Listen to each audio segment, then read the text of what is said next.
Hello, everyone, and welcome to our second CME Palooza session of the day. Bring up the slides so you can all see them. So this is our RFP SOS session, sponsored by Medscape, moderated today by friend and colleague Angelo Carter, Grant Officer and Director of Global Medical Grants at Pfizer. You probably might be hearing a little bit of echo from me talking. I won't be talking that much, so this will go away soon. Sorry about that. Also want to give everyone a warning. Anne-Marie DiMatteo, who is joining us, one of our panelists we'll introduce later, is having a few technical glitches. It keeps popping out on her, so she may be coming and going during this session. So it'll be like a surprise. It's like, oh, she's there. So just warning everyone about that. Bring up the slides here. Okay. So everyone's favorite part of CME Palooza is the reading of the sponsors. We have even more this year, so this will take a couple minutes, so just bear with me. But our gold sponsors, Genentech and ACHL. Our silver sponsors are SIM, Ethos CE, Forefront Collaborative, Integrity Continuing Education, Medscape Education, Peer Audience. And our bronze sponsors are Answers in CME, Antidote, Catamount Medical Education, Clinical Care Options, CMEology, CME Outfitters, Creative Educational Concepts, Evolve Medical Education, Global Education Group, and one more slide. Helio Education Lab, Impact Education, Infograph Ed, Paradigm, Postgraduate Institute for Medicine, PrimeEd, Primary Care Network, RedMed Ed, RMEI, and Vindico Medical Education. Scott puts these together every year, and he finally went to 2 slides for the bronze sponsors so I can actually read them, which is very nice of him. As always, 3 ways that you can ask questions for CME Palooza. You can click on the Google Slides link that's found on the live page. You'll see 2 links there, one of them for Scott, one of them for me. I am Derek, so make sure you click on the link beside my name. You can also use the CME Palooza text line, 267-666-0CME. And of course, you can tweet your questions to us using the CME Palooza hashtag. I will be monitoring all of those different avenues, so you can use any of them that you feel most comfortable with. And lastly, our speaker disclosure slide. Just keep in mind that opinions, discussions, and/or conclusions expressed are our own and do not represent an endorsement. Can you hear me, Maria? Now I do. Okay. An endorsement by or position of our employer, its parent company, or affiliates. And with that, I am going to turn things over to Angelo. Hello, everyone. Good morning, good afternoon, good evening for any of those joining us overseas. Again, as Derek has stated, I'm Angelo Carter, one of the grant officers, directors of global medical education at Pfizer. I'm happy and pleased that I have the following colleagues who are joining me for this session. We have Maria Deutsch, Associate Director of Medical Education at Bristol Myers Squibb. We have Jill Erickson, Director, Medical External Affairs from Takeda. And we have Anne-Marie DiMatteo, Associate Director of Medical Education at Regeneron Pharmaceuticals. So today, what we thought we would do, and I think it's a great topic, Derek, RFP SOS. I know myself, I get a lot of different questions about different acronyms and different names, and everybody talks about how each pharmaceutical company has a different way of doing things. So I think it's a great opportunity to hear different perspectives from different companies, as well as what's similar, what may be different. But all in all, we're all in this together in this realm of continuing education.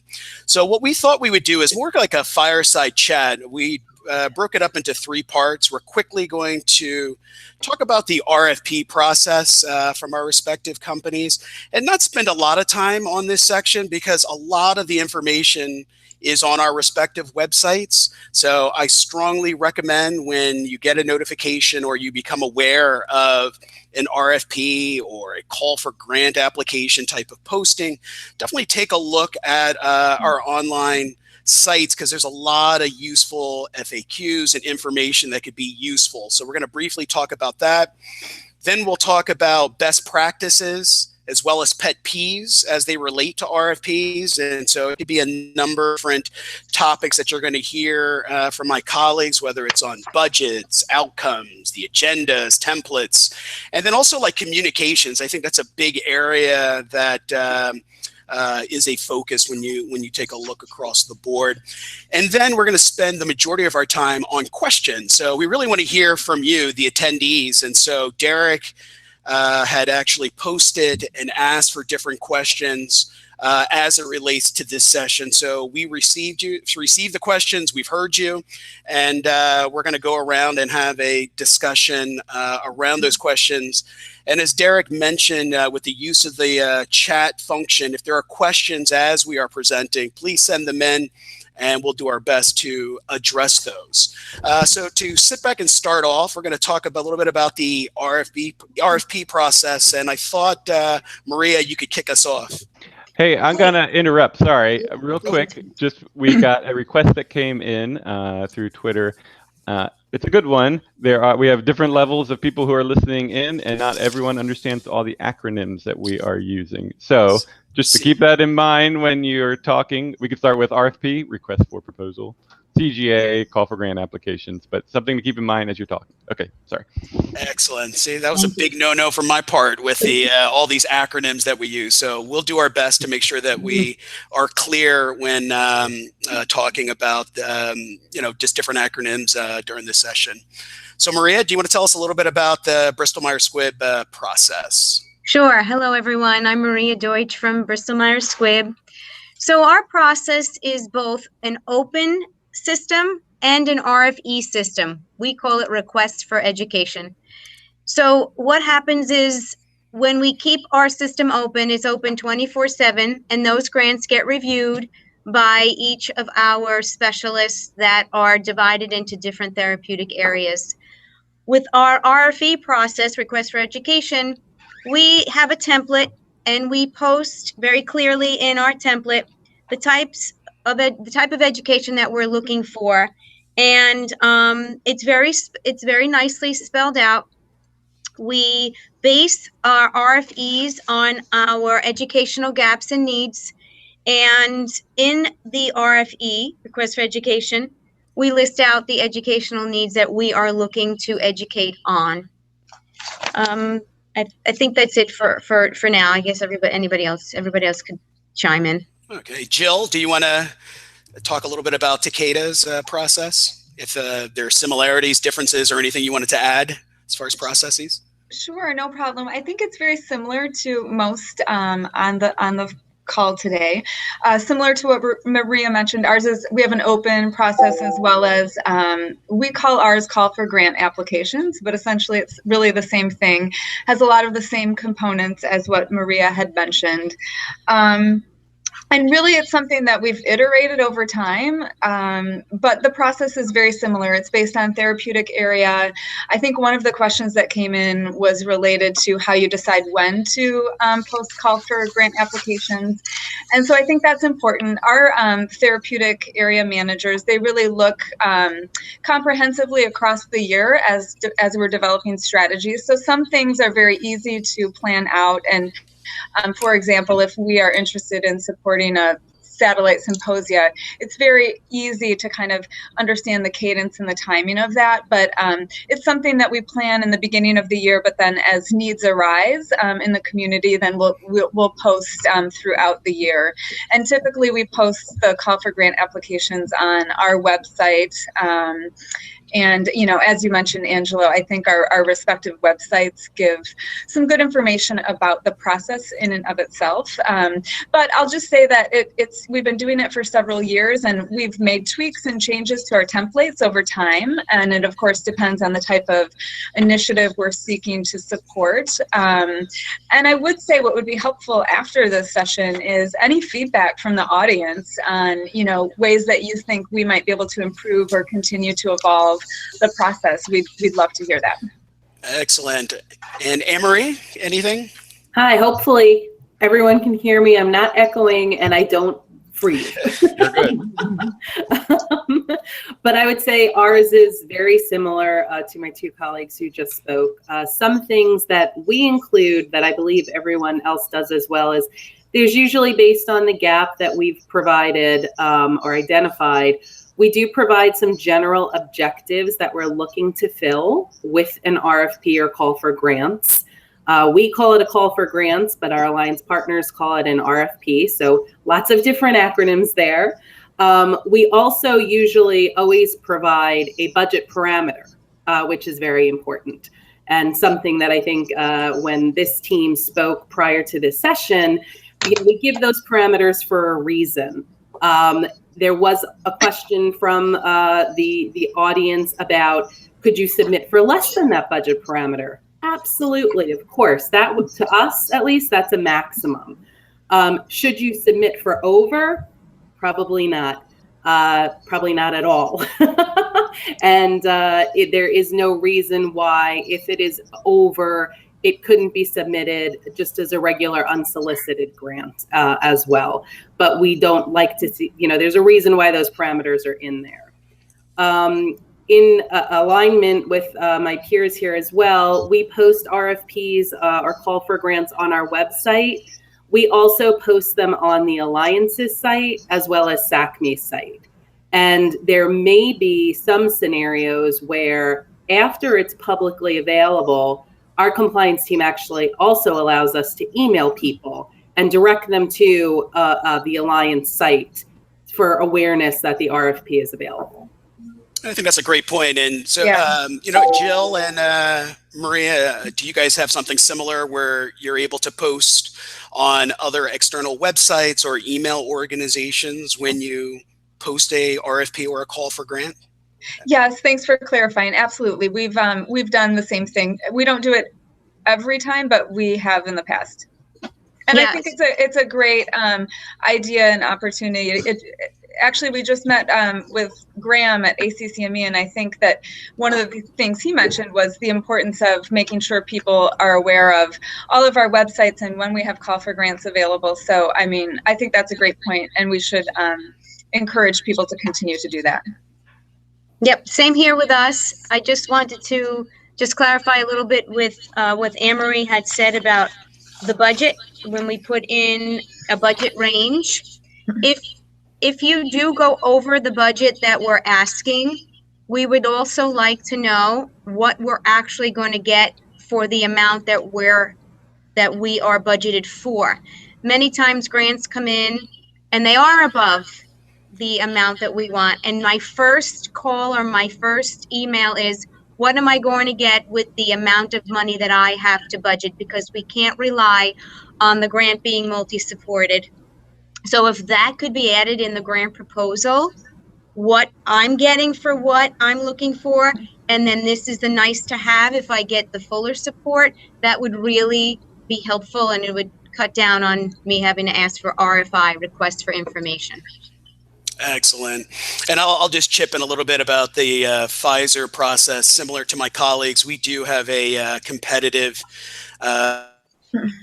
in general, it's a closed system, meaning we don't accept unsolicited requests. It's usually in response to a posting. And something unique about Pfizer in two different categories. The first category that I'll talk about really quickly is our CGA, which is like applications, and so which we call a CGA. And this is really focused just on knowledge gaps. So this is really centered more around classic continuing medical education. So support for an educational activity at major congresses, conferences, community programs. Could be enduring type of activities, web, print, series, board review courses, grand rounds, and all decisions are made internally, meaning myself as well as a medical colleague as part of our grant review will make decisions for our CGA process. And again, that's just for knowledge-based type of activities. To differentiate between this process, we also have an RFP process, a request for proposals. And then really the goal is to close practice gaps and facilitate facilitate change beyond just knowledge-based type education, really looking at removing barriers and implement solutions within systems of care, improve quality and consistency of care.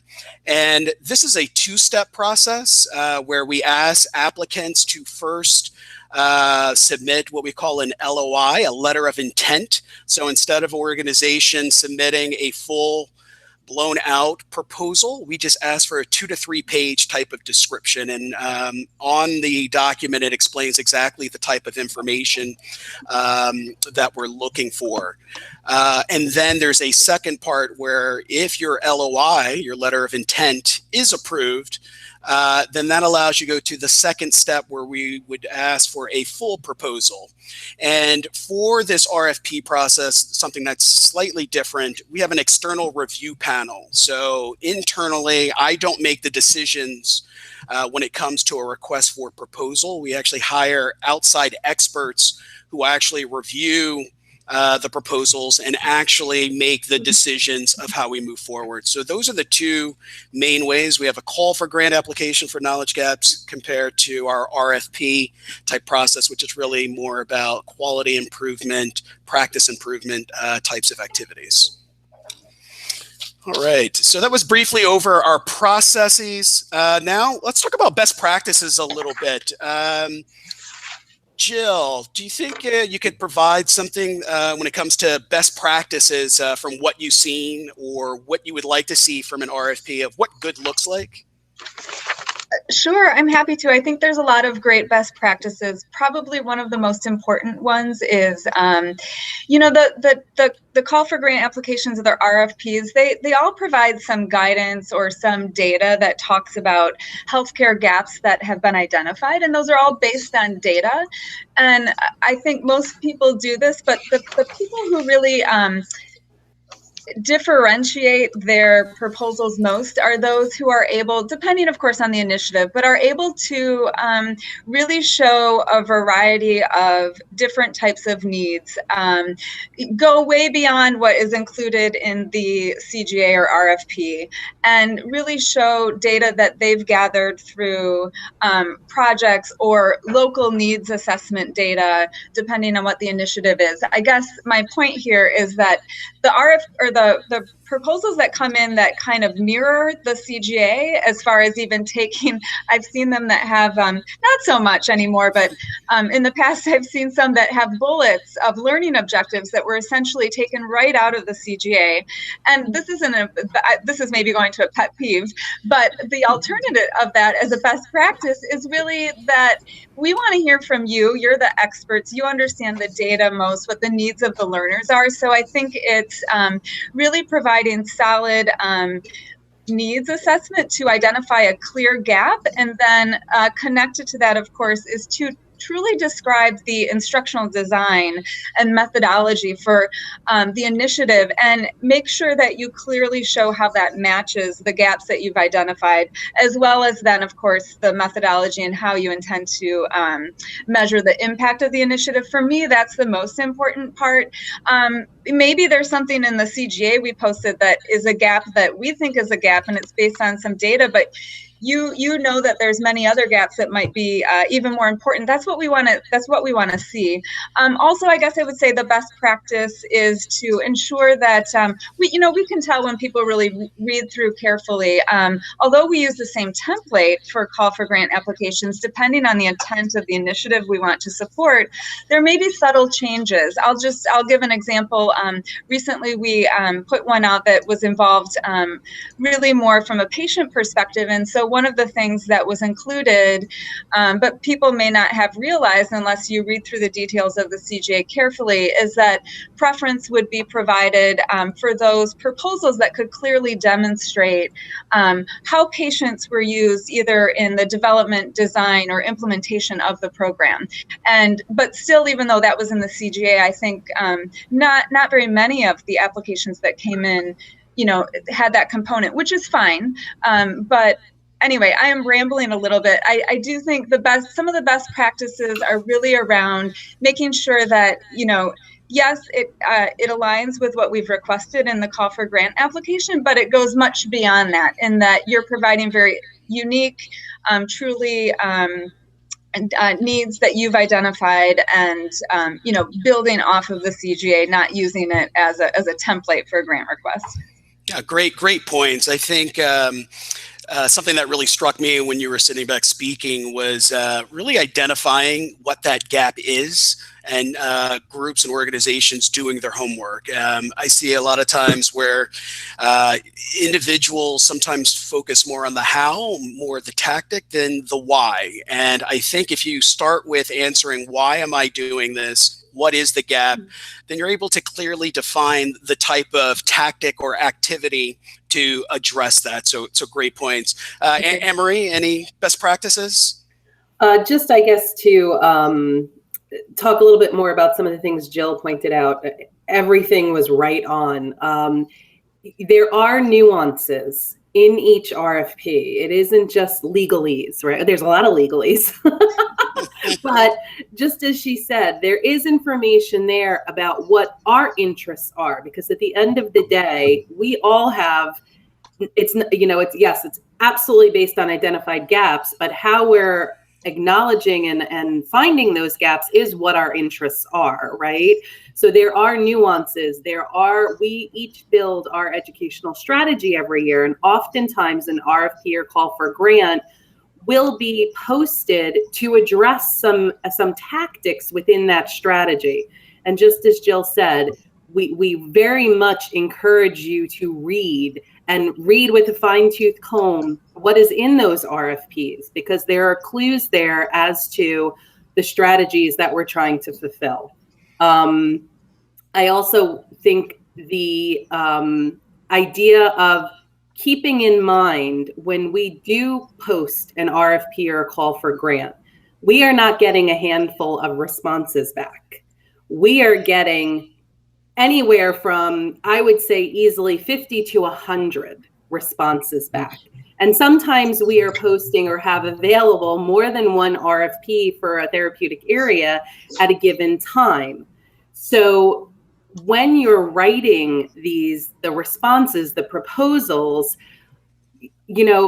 put yourself in our shoes, as this is probably the 50th one I'm reading for the same RFP.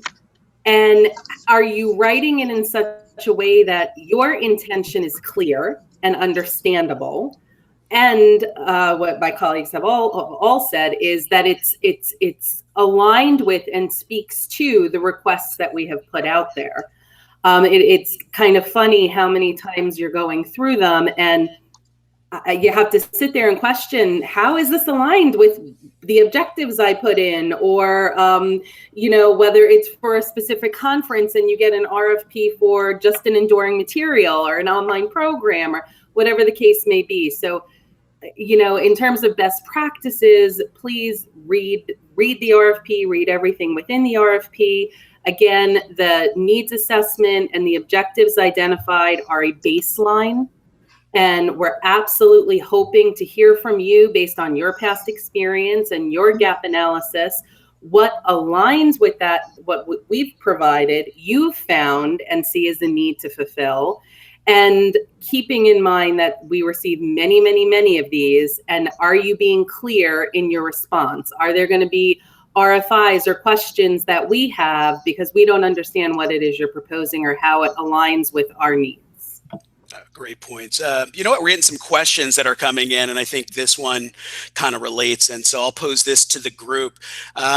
There's a question on how do we find out about call for grant applications or requests for proposals? Do your organizations have a master mailing list that organizations can sign up for? Do they just have to sporadically look at websites? Do you guys have any approaches for organizations to find out about these postings? So here at BMS, what we do is we post them on our website and we tell the providers to check periodically.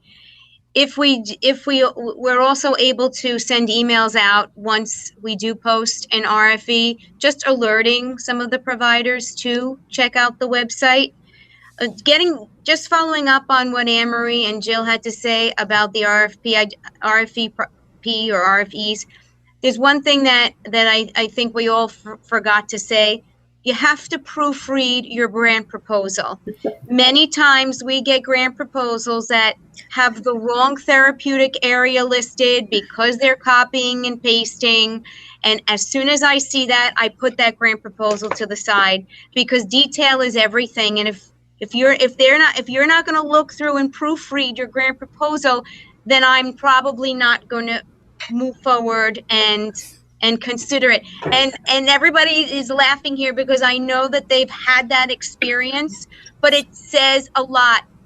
It speaks volumes. And I just wanted to point that out there. Proofread it. And one other thing, innovation. We want to see here at BMS very innovative or more innovative types of activities, except the same old, because when you are reading through 50 to 100, you have to have something that jumps off the page, because adult learners learn very differently than children. And you know that our attention spans are very limited, and the more innovative, the better. So I just wanted to put that out there. Jill, Anne-Marie, anything about postings? Do you guys have like a sign-up list, or organizations need to just check sporadically? So ours is very similar to Maria, actually, and our system was down recently, so we emailed them to providers. But we're actually considering, having a more standardized process of emailing people who are interested plus posting. But currently, it's similar to what Maria mentioned, and posting on our website. I would add to what she said too, from a best practice. I think the more concise and even visual sometimes proposals can be, the better it gets our attention. Especially, our grant managers, of course, read every detail of the proposals, but they're not alone in the grant review committee. So if you think about our medical directors and other members on the team, I know that they really appreciate even like a nice executive summary in the beginning, just very to the point, concise. This is what it is, and not to worry, because we will read all of the backup and the detailed information. But Maria, I love that you called that out. I think it's a critical best practice. Thank you. Anne-Marie, anything to add? No, as I previously said, RFPs are listed on our website, so we encourage you to check in and look. On the other side of that too, when our budgets are slim pickings, we also point that out on our website. So it's kind of both sides of the scenario there. But again, we do, I thought I saw a question where are those listed? Both the Alliance and SACME have pages reserved for the calls for grants and RFPs. So if you just go on their websites, both of them are very easy to find. They're updated all of the time. And then in terms of if we email, our compliance requires us to, if we are going to email, we email to anyone who had an approved grant within the last year within that therapeutic area. But I will say we don't tend to do the email often. Normally with just the posting on our website, on the Alliance site, and on SACME site, we get lots of responses that way. And then I just want to point one more thing out about innovation and what my colleagues have said. We also encourage you not to wait to respond to an RFP for an innovative grant. What I've recently found in one of my therapeutic areas is we had to do an RFP, not for a specific event or a specific target audience, but simply because we were getting very subpar requests in a fairly common therapeutic area where it's highly visual, and you would think we would be getting innovation, with every request we're receiving. And I actually think one of the phrases that we used in the grant was, please submit innovative ideas with a high level of learner engagement. That's not something I should have to do an RFP for. That's something we should be receiving fairly frequently. That's not something we want to have to write an RFP for. So again, encourage you, don't wait for something innovative or something that you feel would be kind of a no-brainer for that therapeutic area based on your past experience and the gaps and preferences that you've been able to identify within this particular disease state or therapeutic area. We, most of us have open systems, so please, don't wait. Send interesting stuff in whenever you can. Excellent. All good points. Innovation, I think, is something that always is something that comes up when we're talking. I'll just add in on Pfizer. Organizations do have the ability to sign up. I think we have a database of over 7,000. 10,000. Oh, 10,000, sorry. Yeah. 10,000 It's going up. organizations. So if you do go on the site, you are able to sign up. And if there is a posting, you will be notified by email. It's an automated thing that our system allows. Just looking at timing wise, because I do want to get to some of the questions below. Let's just talk about pet peeves real quick. I mean, I know it kind of goes hand in hand with best practices, but are there certain things that any of you are noticing when grants come in, certain things that, that organizations should just be aware of when submitting? So Anne-Marie, do you want to start? Well, I think we mentioned quite a few of them. So one, read the RFP and make sure your response actually reflects what's in the RFP, at least in terms of themes, audience, budget.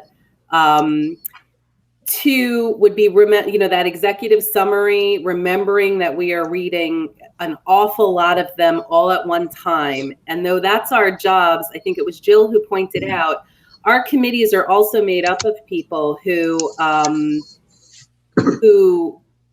don't do what we do every day. So we have legal, we have compliance, we have finance, who don't speak adult learning, don't speak educational strategy on a day-to-day basis. So when providing those intros, keep that in mind. You want to make it fairly simple for the quote unquote layperson to understand, right? Another pet peeve, for me is, and this recently happened where we recently did a whole bunch of RFPs, and there were organizations who responded for nice big fat requests who I have no idea who they are. I have never heard of them. I don't know who they are. I had to look them up on LinkedIn or see if their company had a website, which is fantastic. We're always looking for, new providers, and new providers pop up every day.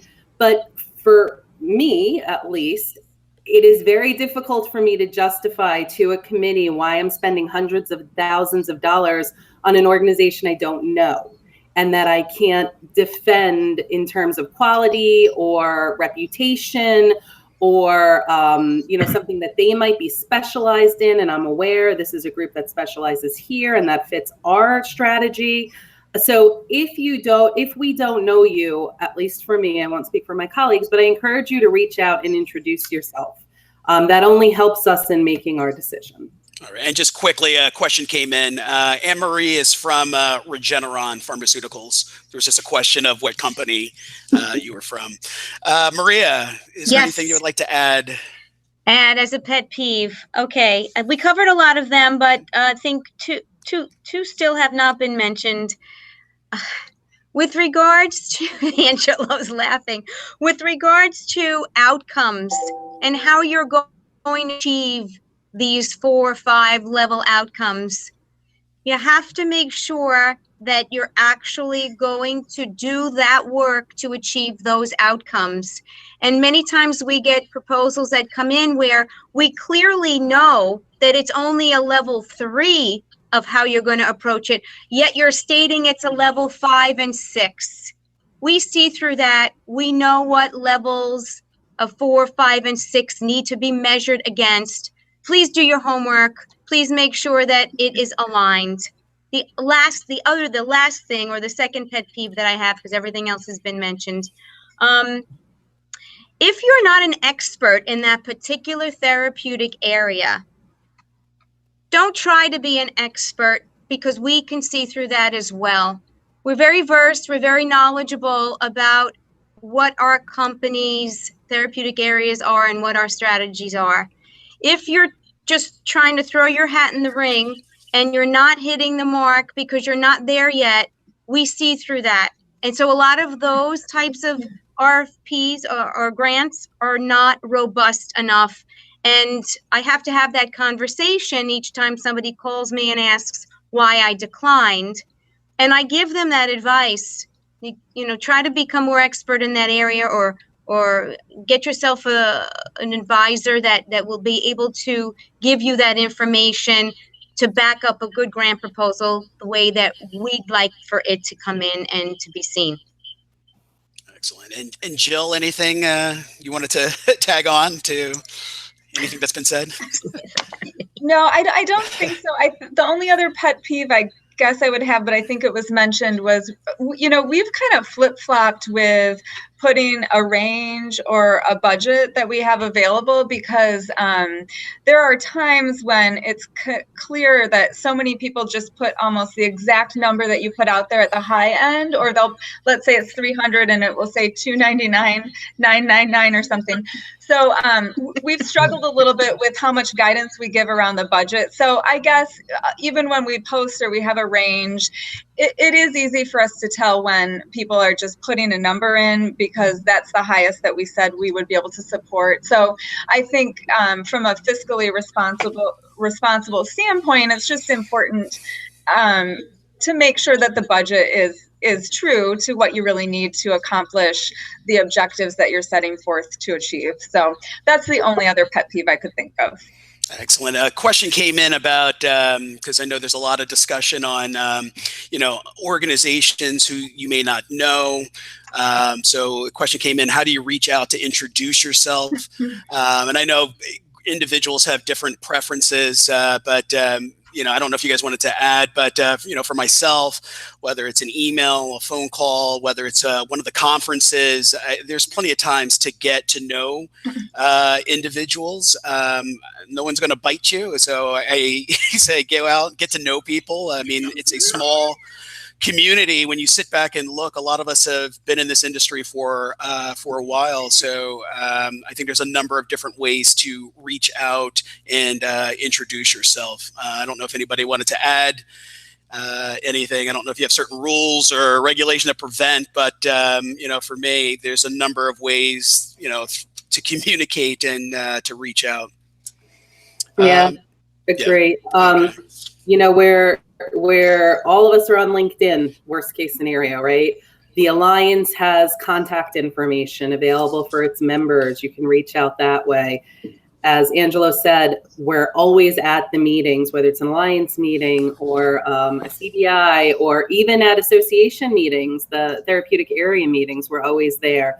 And then worst case scenario, there's usually general email address for the medical education teams on all of our grant portals. So there's plenty of ways to reach out to us. Great point. And I think, again, going to each of the organizations that you have an interest in responding, there is plenty, again, FAQs and information on websites.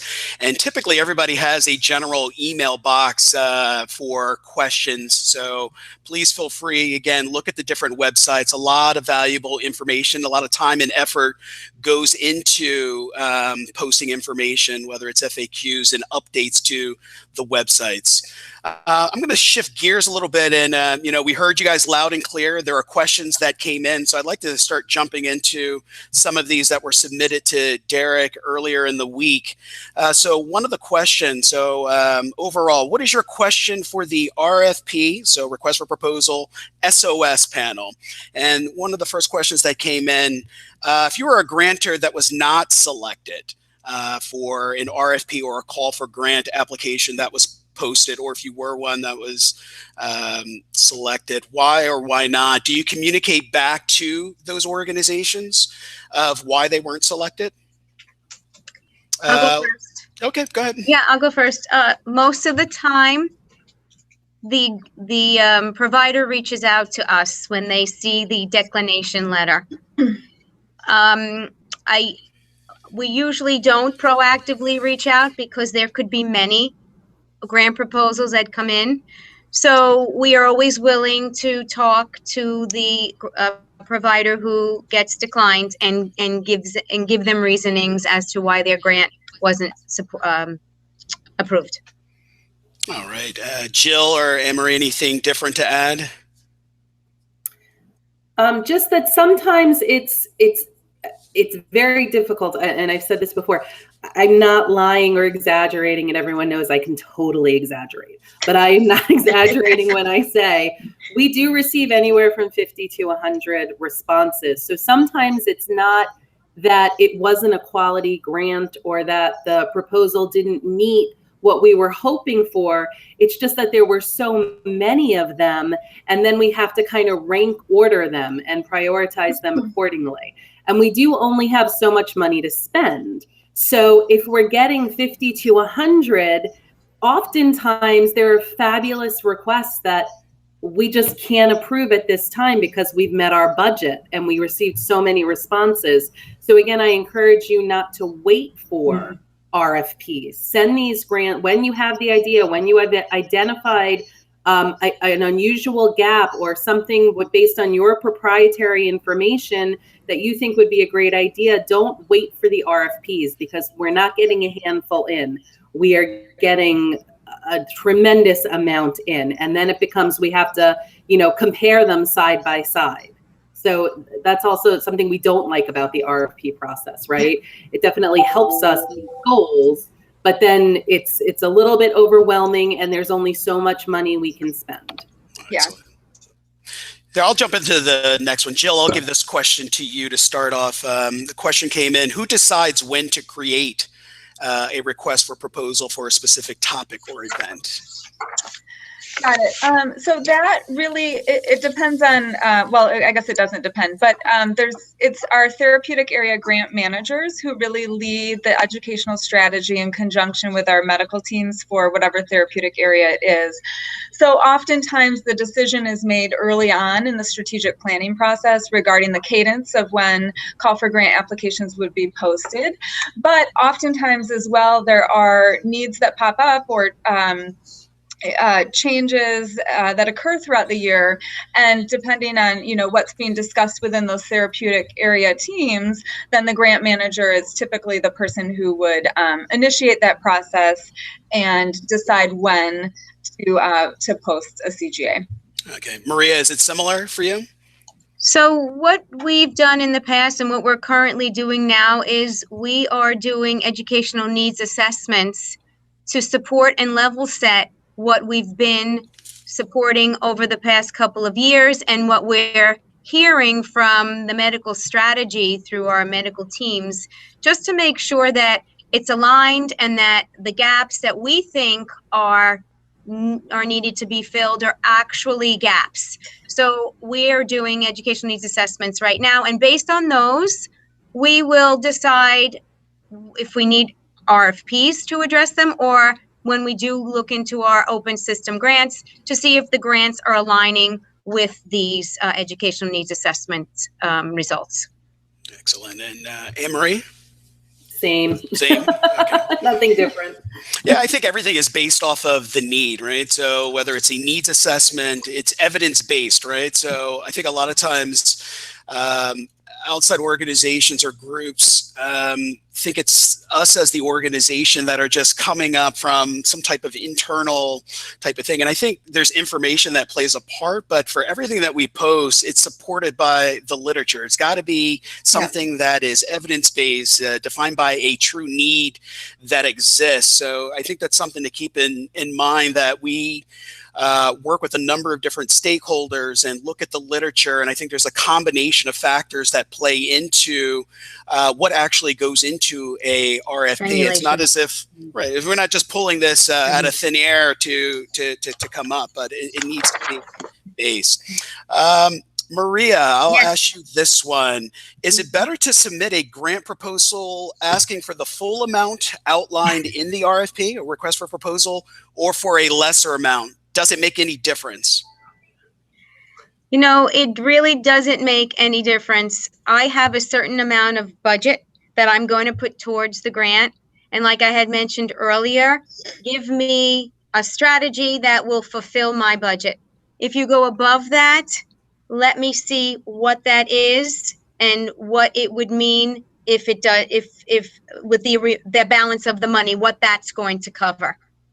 Yeah, and I would just add in, every time when I'm looking, usually the budget amount, I think a lot of groups kind of struggle. It's usually based on something that we have, but I would reflect back to the organizations. When there's a dollar amount there, it's a kind of a guidance of usually what the upper limit threshold is. But if your particular activity or gap is half that amount, then you should be applying for the amount that addresses your activity. So just because it says, let's say it's 200,000, doesn't mean you have to put in a grant for 200,000. You should be addressing what you need to execute your activity. I think it could vary depending on what is specifically being asked, but it's something to look at. What do you need to execute your activity? Jill or Anne-Marie, anything to add? I think we lost Anne-Marie. Oh, did we? Oh, Okay. no. Oh, No, I agree. okay. All right. She'll be back.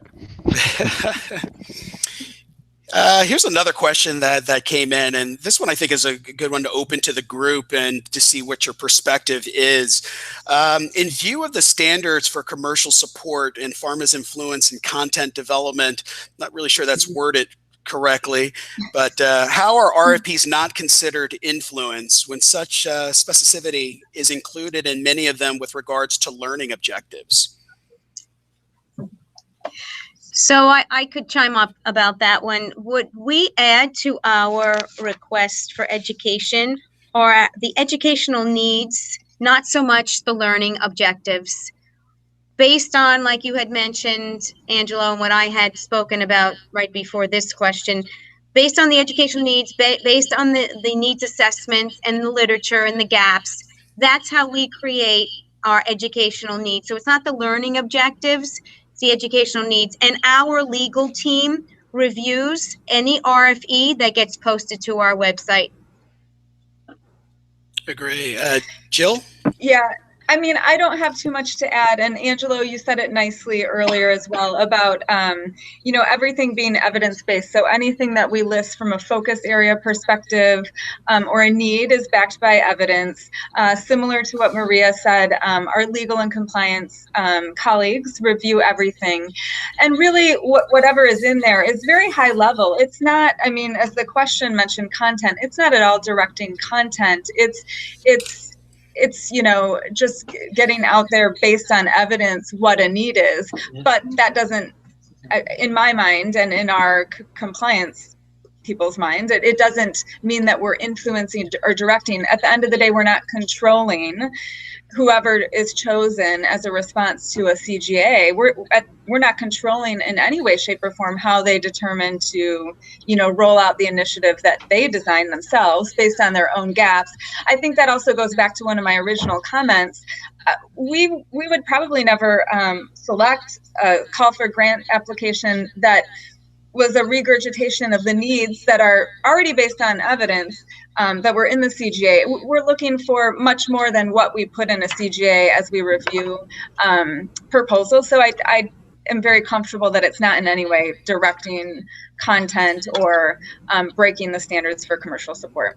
Yeah, I have to say, well said. When you sit back and look at a posting for a RFP or a call for grant application, that's not the actual activity. Organizations still have to conduct their own needs assessment. You have to develop your own program. You have to pick your speakers. I mean, it is your independent project. So from a 1 or 2 page type of description that provides high level type of information, I don't really see how that influences content whatsoever. I think it's just citing in, for the RFPs that we actually post, it's documented. I mean, there's references to what's out there in the literature.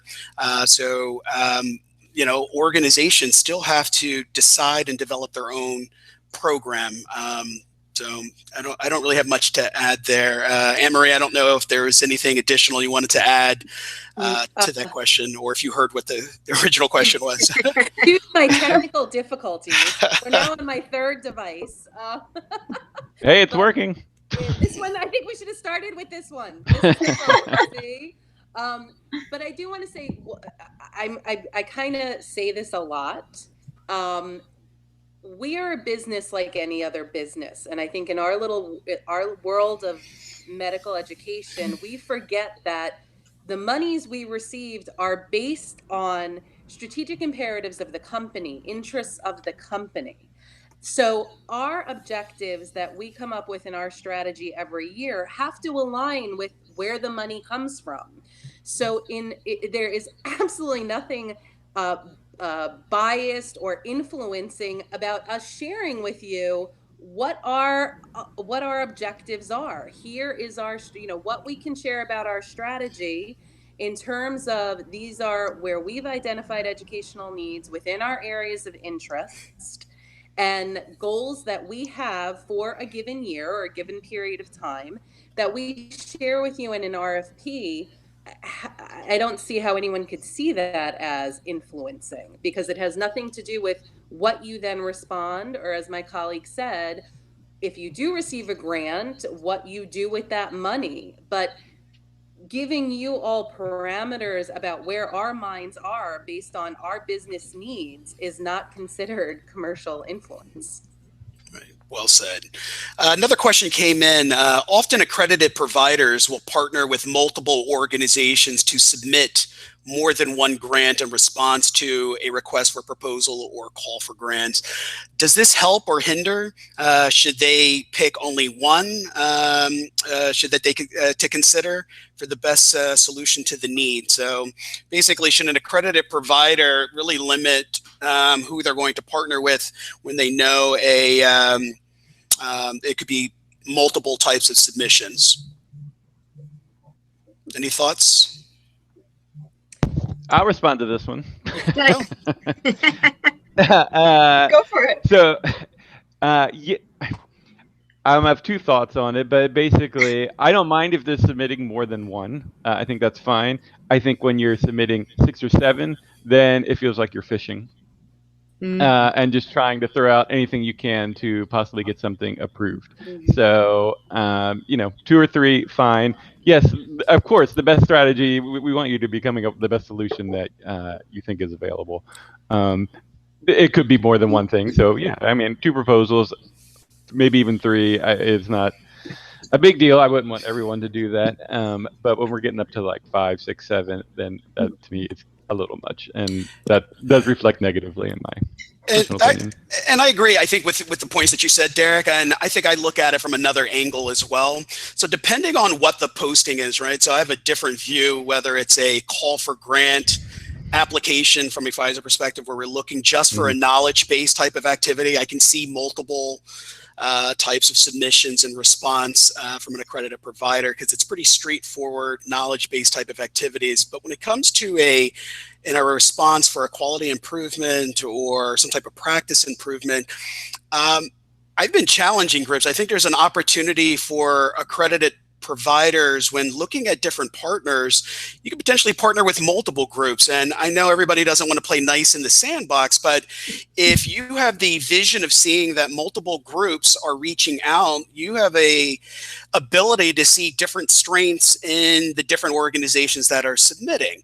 So if there's an opportunity to partner and groups to address a particular type of gap, I think that's another view in looking, because you have a better sense of what's coming in. Now, again, I know everybody has different rules and regulations when it comes to, this is our book of work, but when you look at our field and what we're doing, I feel like we need to evolve. We do need to partner more. We do need to be looking broader than the standard. When we talked about innovation earlier, I think these are the times where you can actually bring that forward. So as an accredited provider, you may be working with a national society, along with a MEC, along with a local society.